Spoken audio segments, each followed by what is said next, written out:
মানুষ এবং অন্য সমস্ত জীব হচ্ছে ভগবানের অন্তরঙ্গা শক্তি সম্ভূত, তাই জীবও ভগবানের মতো। কিন্তু কোনো অবস্থাতেই জীব ভগবানের সমকক্ষ অথবা ভগবানের থেকে বড় হতে পারে না।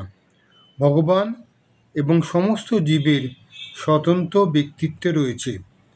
জড়া শক্তির সাহায্যে জীবও সৃষ্টি করেছে, কিন্তু তাদের সৃষ্টি কখনোই ভগবানের সৃষ্টির সমান অথবা তার থেকে মহৎ হতে পারে না।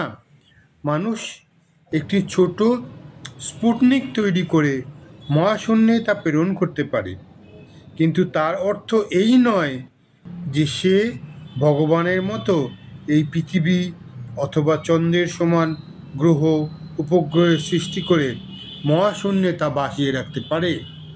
তারা কখনোই ভগবানের সমকক্ষ নয়, সেটা কখনোই সম্ভব নয়। মানুষ পূর্ণতা প্রাপ্ত হওয়ার পর ভগবানের গুণাবলীর একটি বৃহৎ অংশ লাভ করতে পারে, প্রায় 78%, কিন্তু কখনোই সে পরমেশ্বর ভগবানকে অতিক্রম করতে পারে না, তার সমকক্ষও হতে পারে না।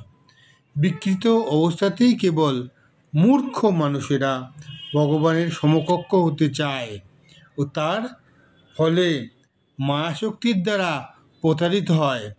তাই বিপথগামী জীবদের অবশ্য কর্তব্য হচ্ছে পরমেশ্বর ভগবানের মাহাত্ম্য স্বীকার করে তার প্রেমময়ী সেবায় যুক্ত হওয়া।